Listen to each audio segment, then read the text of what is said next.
Lecture 2, Early Near Eastern Roots of Western Civilization. As we start today, I'd like to consider as a devotional thought Genesis chapter 10 and 11. The Bible indicates that in the post-Diluvian world, that people spread out from Babel on the plain of Shinar towards the various corners of the globe as a result of God's confusion of their language. As we read in Genesis chapter 10, we find that mankind is identified as spreading out from the sons of Noah, Ham, Shem, and Japheth, and traditionally languages have been divided as Hamitic, Japhethite, and Semitic languages. What we find in that list in Genesis chapter 10 is there's about 70 different people groups that emerged from those three sons of Noah. And as we move on to chapter 11, what we find is that people were in the plain of Shinar, and that God confused their language as they aspired to build a tower and a name for themselves. And that God confused their languages, and as a result, people went out around the world and settled in places amongst people who all shared the same language. So, as we think about the flood, what we recognize is the flood certainly has an impact on human experience, and it was a long period before the flood where people lived in the world and learned to do certain things and develop certain technologies, but it's likely that as a result of the flood, some human knowledge was lost, but yet other things would have survived to be passed on to subsequent generations. Some things might well need to be rediscovered by people as they struggle to survive in a fallen world. Now, while there are people that go out around the world, and people are always fascinating, and the ways that they the strategies for subsistence that they pursue are really quite ingenious. What we're going to be interested here in this course, we're studying Western civilization, is those civilizations that have particularly contributed more significantly towards the cultural and technological development in Western civilization, and those civilizations that pass things on through in time by way of people groups like the Hebrews and the Greeks and the Romans to the Europeans and on to us today in America. God works through all these circumstances, and whatever culture that people come from, certainly God is the God of all people everywhere. But we're interested here particularly in early Near Eastern roots of Western civilization. There are two chief Near Eastern centers and people groups that we find emerging in what we call the Bronze Age that contributed towards the formation of Western civilization in significant ways. These would be the Mesopotamians and the Egyptians. Both of these people groups develop in riverine contexts and develop certain sophistications and things that they pass on that contribute to our society today. We want to deal first of all with the Mesopotamians. Mesopotamia is a Greek name for the land of the two rivers, particularly between the Tigris and Euphrates River, in what is largely today the country of Iraq. Down near what we know as today as the Arabian Gulf, sometimes people call it the Persian Gulf, we find that there was a civilization developed down there led by people who were Sumerians. Sumerians knew themselves as the black-headed people. As far as their language goes, we know that they were different from the other Semitic people living in the region, and that their language was quite different, as they spoke an agglutinative language as opposed to a Semitic-style language. Amongst the early Sumerians, as they developed their city-states there on the banks of those rivers, the Tigris and Euphrates, and built their civilizations, we find that there were people that are known as the Old Sumerians. An early Old Sumerian, whose tale is recounted in the Gilgamesh epic, would be the king Gilgamesh. These people lived in Mesopotamia in the 3rd millennium BC, around the year 2700 BC, according to our calendar. The Sumerians were there for a long time, when they were eventually supplanted by Semitic-speaking people, the Akkadians. The most prominent of the Akkadians is a fellow by the name of Sargon of Agade. He's quite famous for extending his kingdom all the way to the Great Sea of the Mediterranean. The Akkadians are dominant for about a 150-year period from about 2350 BC up until about 2200 BC. And this is a Semitic group of people, and they're going to develop a style of writing from the Sumerians, and they're going to preserve some of the Sumerians' style of writing. After a period of Akkadian dominance, we find that the Neo-Sumerians make something of a resurgence in what is sometimes known as the Third Dynasty of Ur. The most prominent of these people would be a ruler by the name of Ur-Nammu. He lives just nice round numbers around the year 2100 BC, and he's famous for a set of laws that he develops.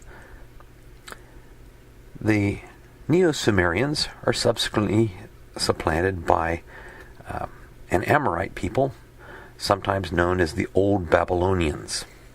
Amongst them, the most prominent figure that I would have you to know would be Hammurabi. He lives around the year 1750, and his capital city is in Babylon, and he's going to extend his influence throughout the Levant, and he's famous for a set of laws that he develops. So Mesopotamia is one center of early civilizations where people lived in cities, engaged in long-distance trade, and developed some very sophisticated cultural institutions and technologies. But there's long been a debate about, where is the civilization first began, and the rival to ancient Mesopotamia would be along the banks of the Nile in Egypt. The Egyptians were the second ancient Near Eastern center of civilization that contributed significantly to the formation of Western civilization. Egypt, located in the north part of Africa, is particularly identified by the ancient Greek historian Herodotus as being the gift of the Nile. If it wasn't for the river Nile, there wouldn't be the large population that lives there even to this day. There in the midst of the eastern side of the Sahara Desert, the river Nile brings fresh water through that land as it's fed daily by rainfall that happens in equatorial Africa on the slopes of mountains like Mount Ruwenzori, and it travels hundreds and hundreds of miles northward through Sudan and eventually up through Egypt to dump its waters into the Mediterranean. The earliest Egyptians who lived there lived in local communities, but as far as civilizations go, during the Old Kingdom, this is a period of Egyptian history beginning around the year 2700 BC and lasting until the period about 2100 BC. That would be about the time period of Abraham. They united Egypt, particularly under a fellow by the name of Narmer. He's also known as Menes. He united Upper and Lower Egypt, and this is seen in something called the Narmer Palette. In that palette, we find that there's writing that already exists, and that Narmer wears both the crown of Upper Egypt and the crown of Lower Egypt. So he's defeated his enemy, and he's seen by very early Greek history to have been the individual who unites Egypt. After a period of tumult, following 2100 BC, we have during that period what's known as the First Intermediate Period, a time of great tumult in Egypt, and it's followed by the Middle Kingdom. The Middle Kingdom lasts from about 2050 until about 1650 BC, and then it's followed by a second period of tumult and changes that lasts about 100 years, where the Hyksos come into Egypt, and then that's followed by the New Kingdom period. So the Egyptians, like the Mesopotamians, have a long history with changes that happen along the way. What we want to do here is we want to go and look at both Mesopotamian and Egyptian contributions to Western civilization. We're going to begin with Mesopotamian legacies to see what contributions and even confusions that they left to subsequent civilizations. The Mesopotamians made important agricultural contributions. They certainly learned to grow grain crops. Even within their context, they would grow a lot of barley, for example. as a grain crop from which they would make their bread or make their beverages, which they would consume and find calories. In order to grow grain crops, they certainly could grow crops right on the banks of the rivers where there was water, but they adapted to their environment by learning to irrigate the lands around it. And this would be very important in growing stable communities, is that you have a stable food supply, a steady food supply. And the problem that they're going to find along the way is that as they irrigate using the waters from the Tigris and Euphrates, is that there's going to be, over time, the development of mineral salts in the soils, which will poison the soils eventually. But barley can grow with a considerable amount of salt in the soils, and it will last longer than wheat will. But they'll grow both barley and wheat. This is going to be essential to growing these cities that sometimes grow to be as many as 50,000 people and more. Cities are a great legacy that come from Mesopotamia, where you have large groups of people that live together in urban settings. And in these urban settings, what we find is that they had a variety of social stratifications, but typically they would be led by what they would consider to be a divine king who is a representative of a god in spiritual realms and that would rule over their society. Under that king, there would be various elites who ruled and had certain advantages, and then there were commoners and slaves. So it was a stratified social structure. There were privileges for each person depending upon their status. Everybody didn't live in the same exact style house with the same amount of square footage. There were people who had advantages over others. Some people dressed better than others. Some people lived better than others. There are a number of Mesopotamian legacies to Western civilization. There are also, besides these contributions that are positive, there are also confusions that come out of ancient Mesopotamia as well. From ancient Mesopotamia, what we see is that they developed sedentary agriculture, and particularly certain types of crops that they would use to gain their caloric requirements. And wheat and barley would be two of these crops. In Mesopotamia, you have the waters of the Tigris and Euphrates, and you have the floodplain of these rivers. And when the water is available locally, you can deviate it into the fields and grow crops.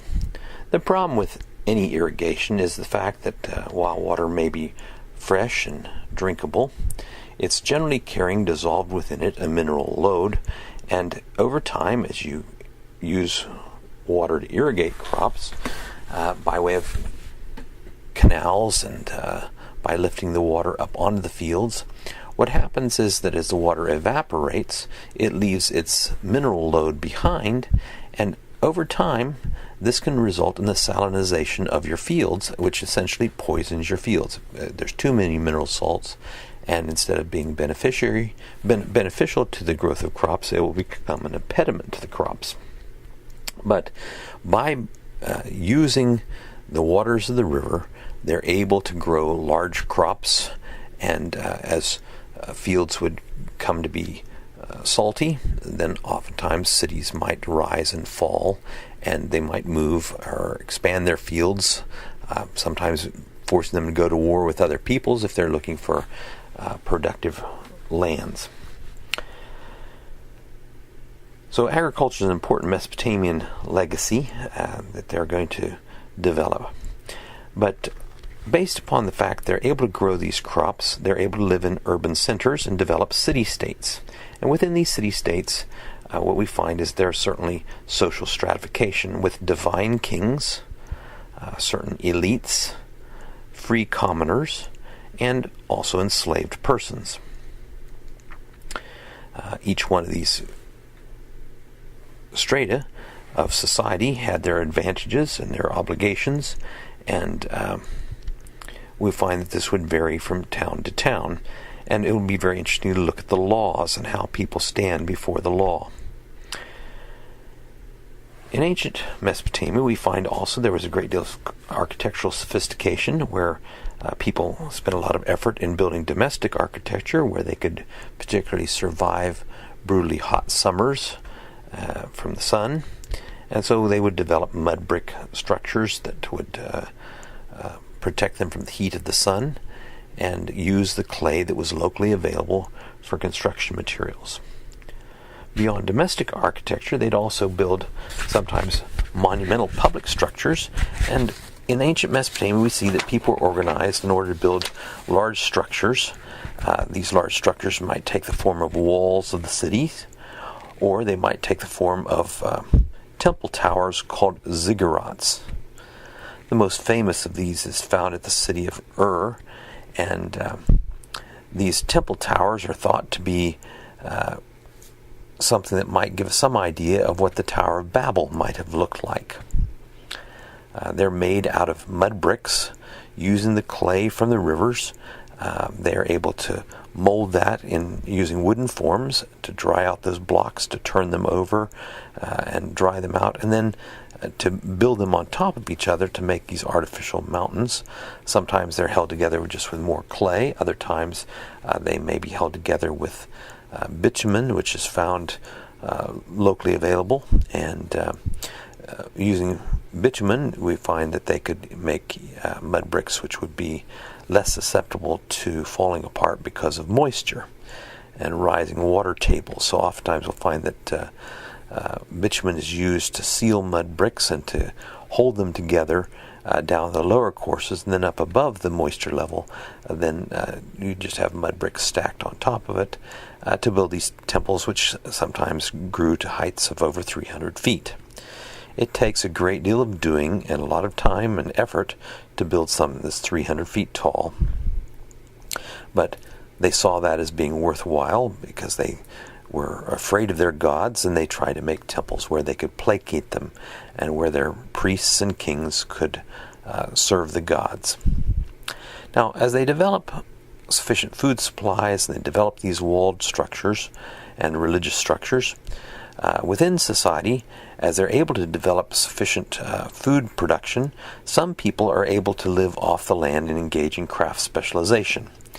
And what we find here in Mesopotamia is that they did know the slow potter's wheel, and they decorated things. Obviously, they have aesthetics that they cared about.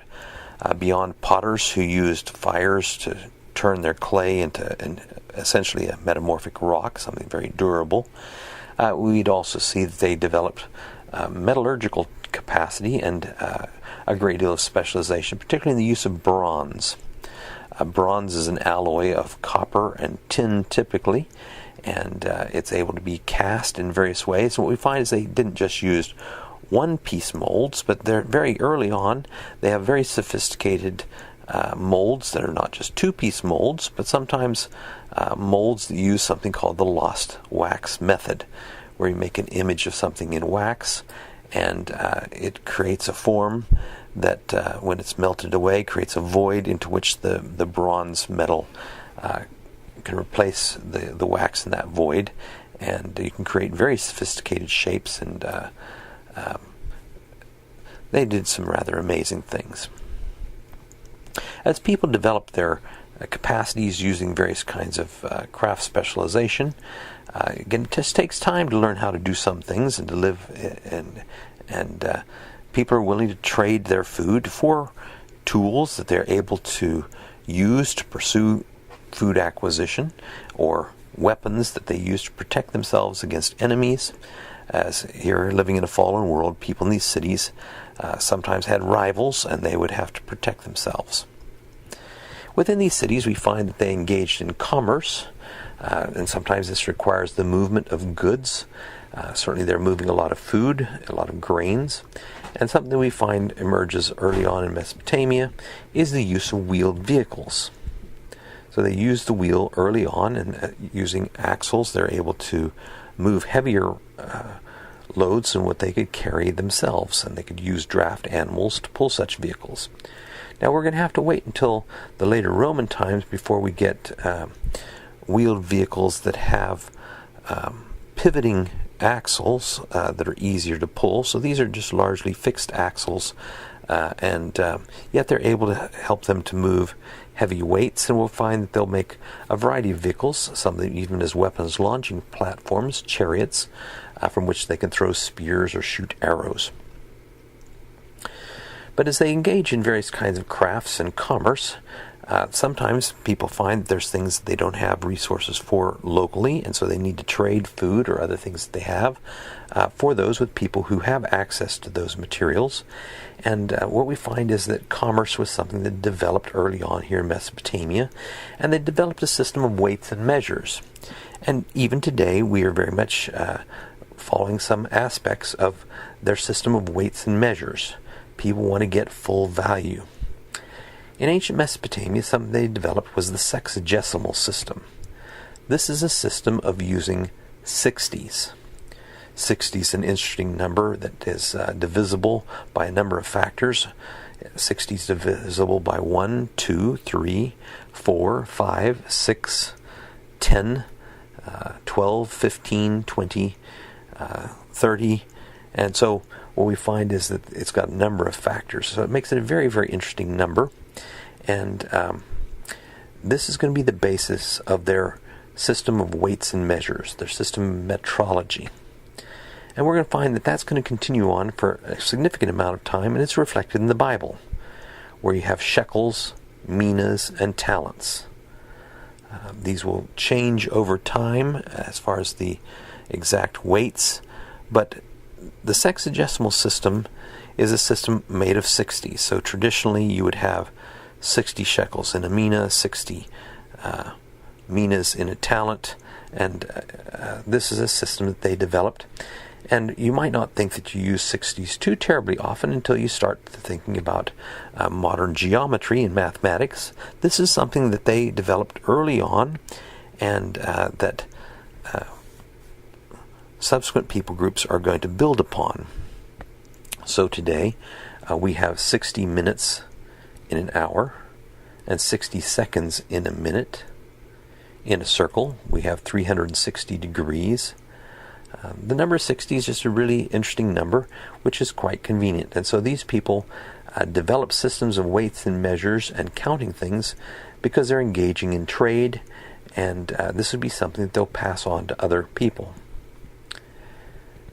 From Mesopotamia, where the skies are often clear, we'll find that they were also very interested in the skies and in telling time. If you're going to engage in business, you want to know when something's going to be available as well as what it might cost. And what we find is they developed a lunar calendar. They're also aware of the solar calendar, but they would develop months that are based upon lunar months, and this would be the basis of their calendar. We'll find that'll be something that continues to be used in the Old Testament world by the Hebrew, and something that to some extent we still have today, although some months are longer than the 28-day typical lunar cycle. As they engaged in commerce, using weights and measures, something that would be very important to the ancient people of Mesopotamia was the development of writing. In their written records, much of what they produce, like today, are receipts, accounting for purchases, keeping records of things. This is what the vast majority of written records were for the ancient Mesopotamians. And in their style of writing that they developed a style of writing known as cuneiform. That means wedge-shaped writing. And they would impress wedge shapes into clay tablets. And again, most of these are just accounting for the movement of goods and services. There's lots of receipts, even as you and I get receipts when we buy things at McDonald's or wherever we happen to be going. There are, however, other types of writing that they produced. Some of these are historical texts. Those are rare. There are also texts that talk about their beliefs. Again, those seem to be rare, but there are some interesting literary texts that are preserved. And we treasure a lot of those types of records. Amongst their records, what we find is that they talk about the kings that ruled before the flood. And they talk about their beliefs. And so we get insights into their society, their beliefs in questions of religion and philosophy, and the types of things that they valued. We can see what they paid for things, what people were worth in their estimation. Now, as we look at their writings, one of the very interesting types of things that we find preserved in their writing are their laws. From early on, in Old Mesopotamia, we have the laws of Urukagina. These are very, very early laws. These are followed later by laws like those of the Lipit Ishtar Law Code.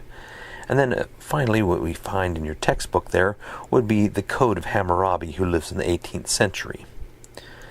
As we look at the Code of Hammurabi, we find something about their value of people and property. They certainly valued property.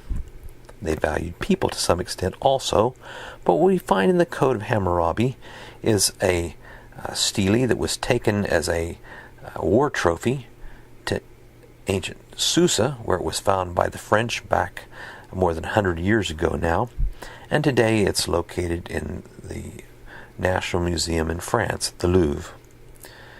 On that black diorite stele that stands more than 6 feet tall, there are 282 case laws, basically saying, if this is the case, then this is the judgment in this case. And what you have is the alleged laws given to Hammurabi by the god of justice, Shamash, in establishing a set of laws that wouldn't change. Everybody would be under law when you have them written down. This is a very important development, to have laws that are written down. They don't change that way. You can't just change them on the whim of the ruler, for example.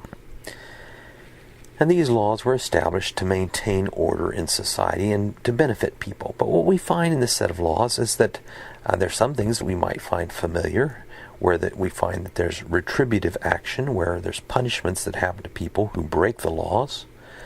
And as we look at that, what we find is, there's some similarities we might find with the laws of Moses. Particularly notable would be something known as the lex talionis.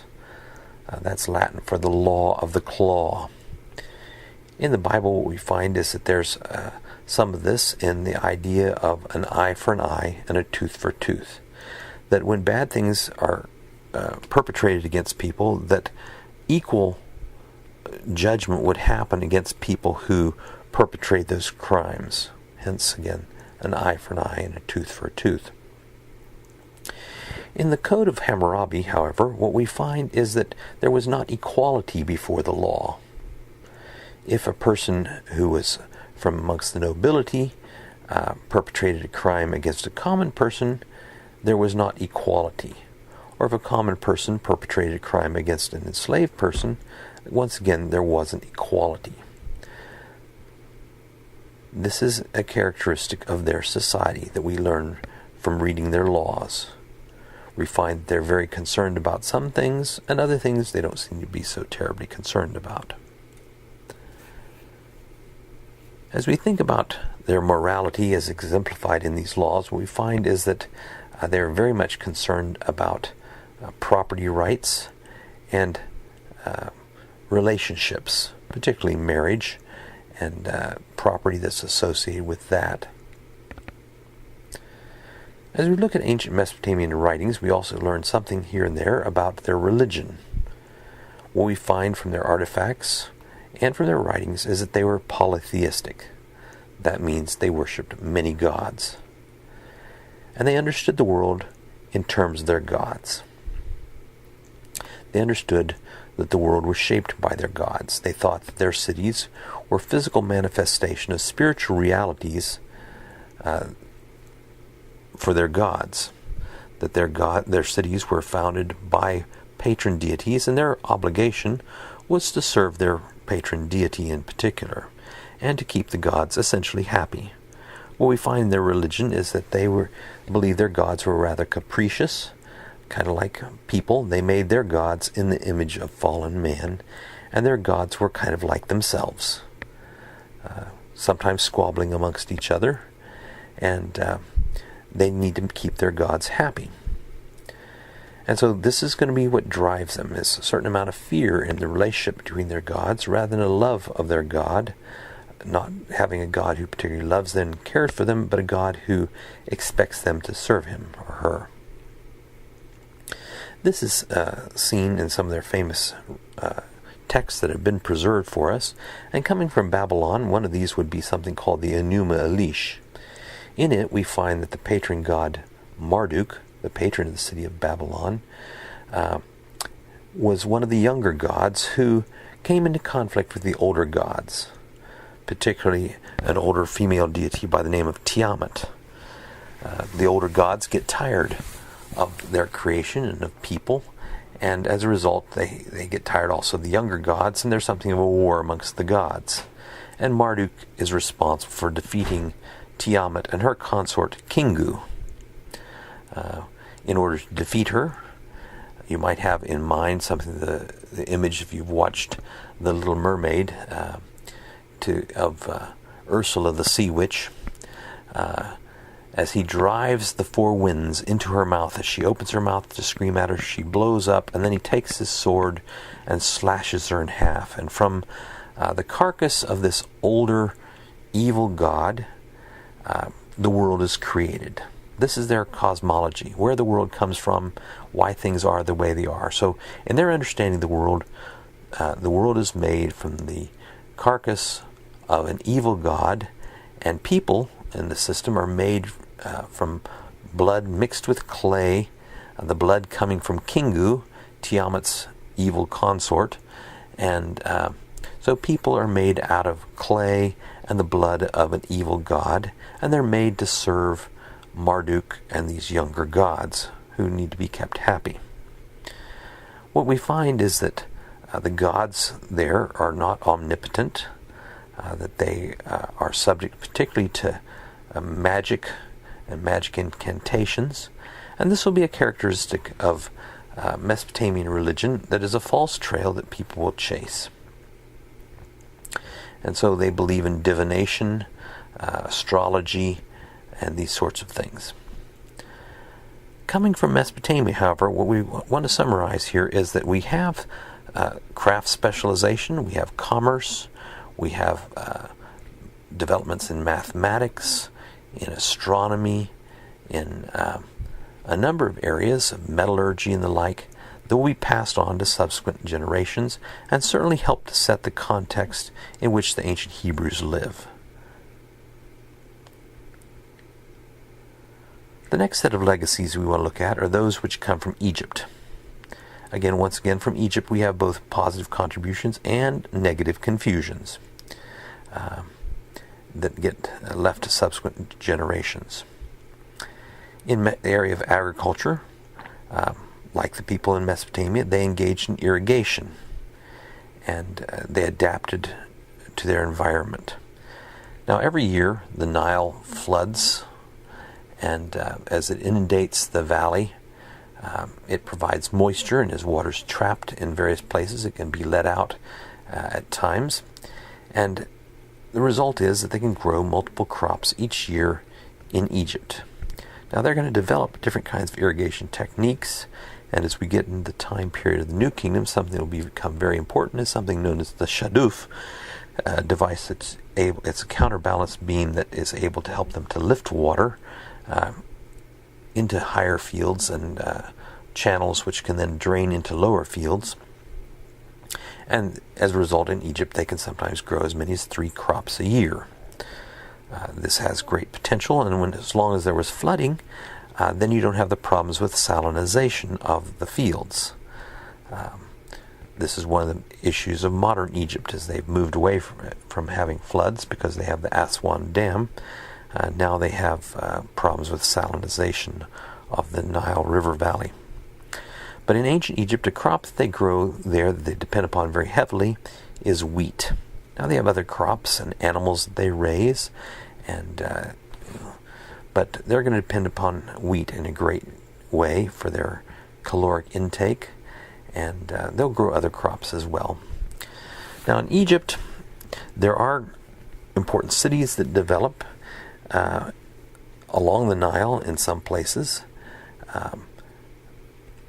The society is one which is socially stratified, and after the unification of Egypt under Narmer, you basically have divine kingship as being the norm. We call these kind of kings pharaohs. These pharaohs were served by nobles and priests who were something of the cultural elites.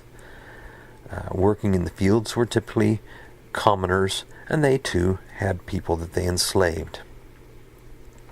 In ancient Egypt, there's a variety of architecture that they employed.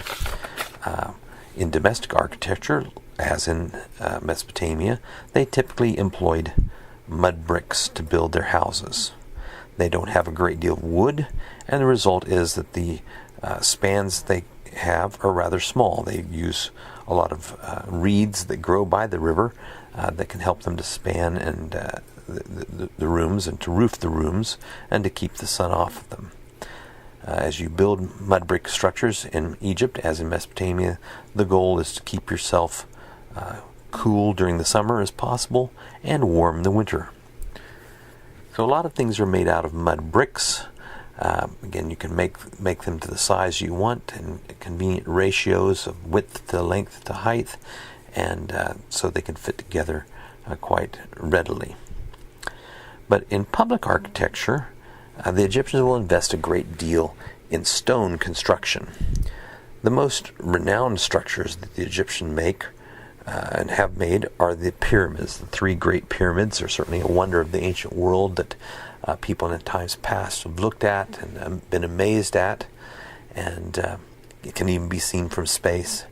But these structures, while they have some similarities to ziggurats in form, certainly function very, very differently from the ziggurat, which was the tower temple. These are going to be burial places for pharaohs during the Old Kingdom time period.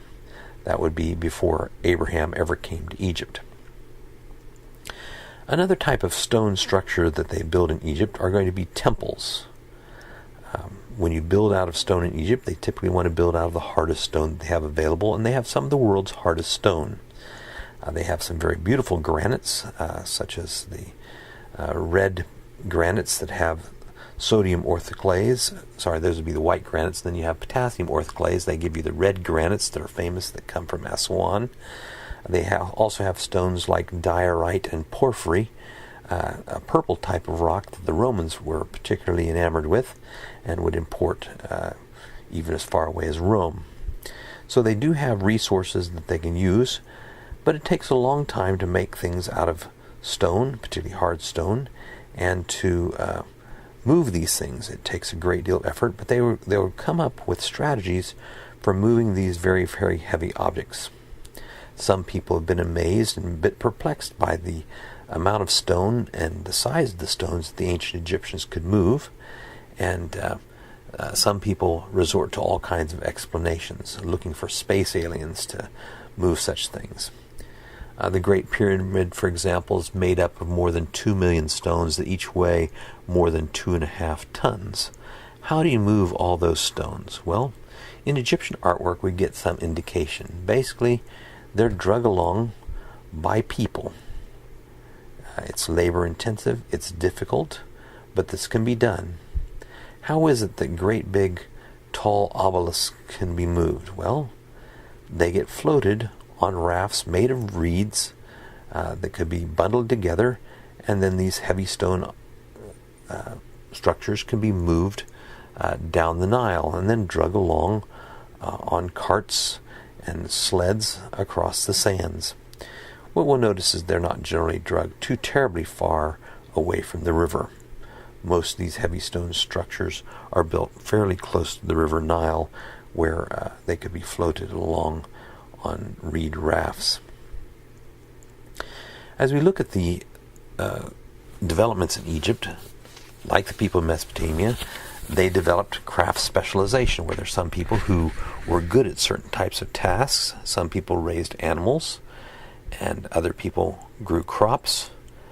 Some people worked on metals, and some crafts were seen to be better than others. Certainly some were less painful to pursue and less monotonous than others. But there's a wide variety of craft specialization that's seen in ancient Egypt.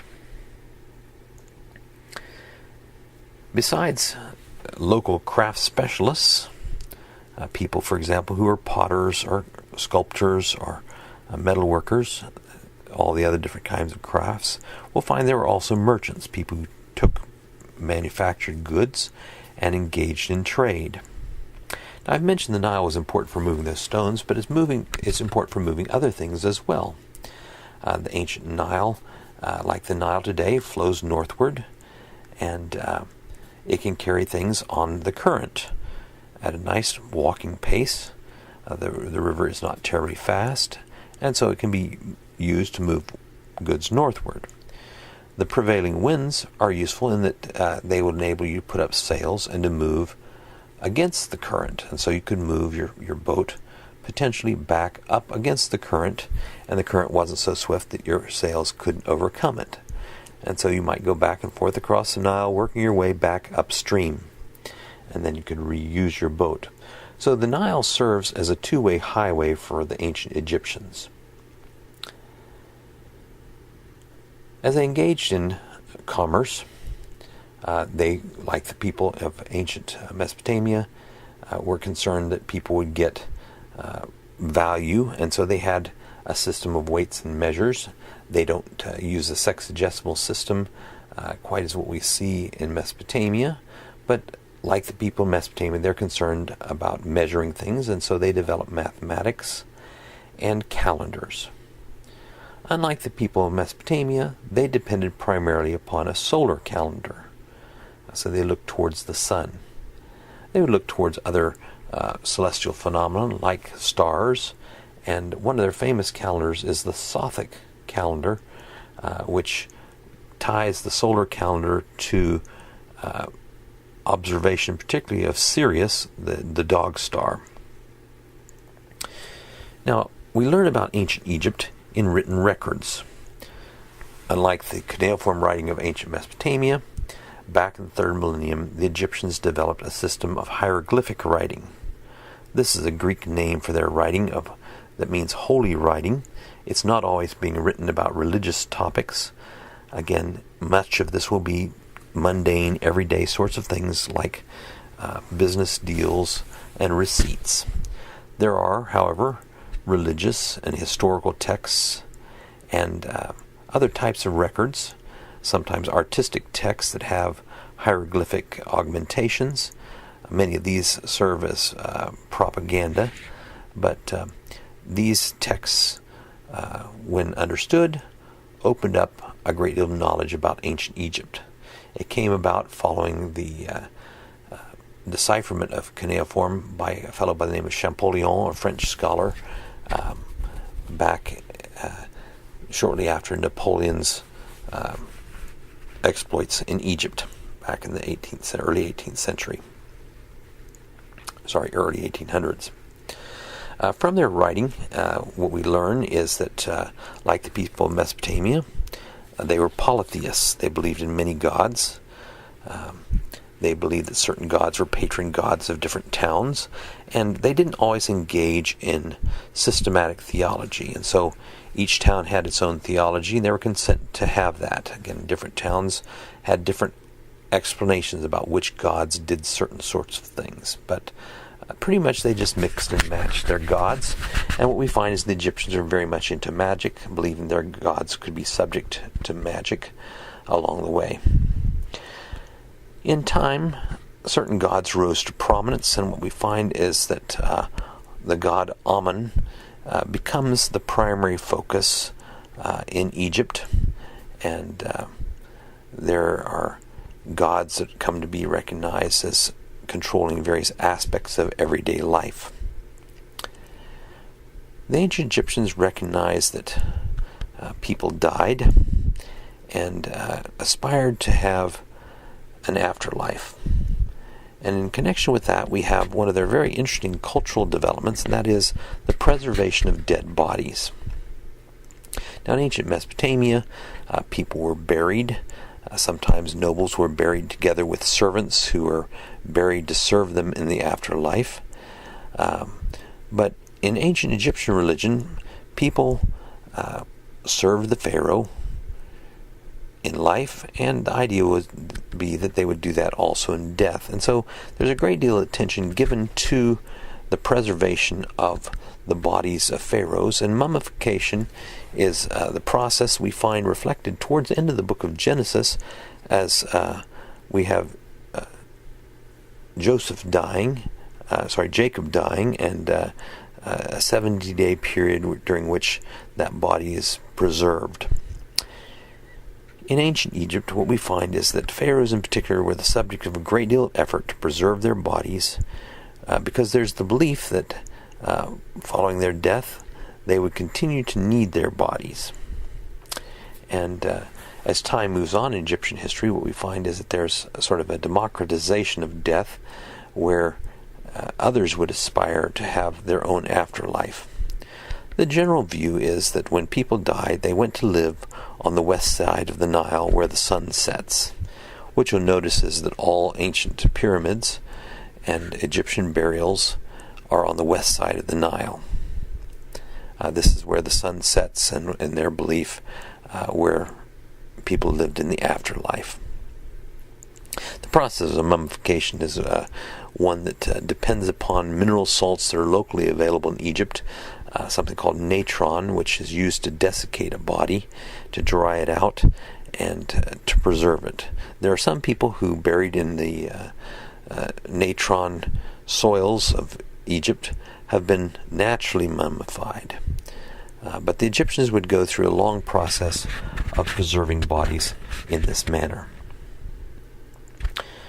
As we move on in Egyptian history, what we find in the democratization of death is that everybody came to aspire to have an afterlife, and the thought was that you would be answerable for your life. Your heart would be weighed against a feather, and a judgment would take place before Osiris, the god of the dead. And you want to be prepared for this. And so what we find is there are texts that are buried with individuals during this later period of Egyptian history, something particularly called the Book of the Dead. By using these spells, you could ensure that you would have a favorable afterlife and maintain immortality.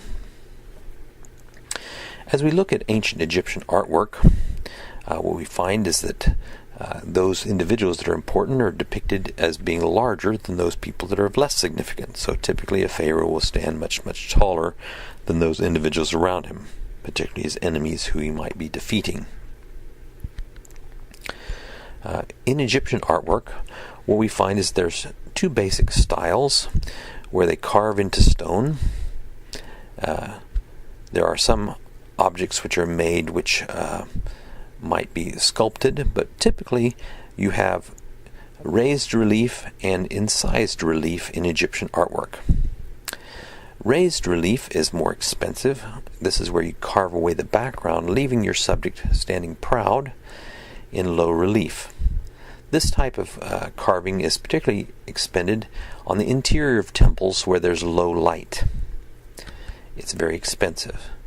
Where there's high light, where there's lots of sunlight there in Egypt, on the exteriors of temples, they economized and they used incised relief. This is where you cut the outline of objects into the flat faces of stone structures like temples, and you have objects which would then be seen as the sun strikes these items and their shadows cast around them.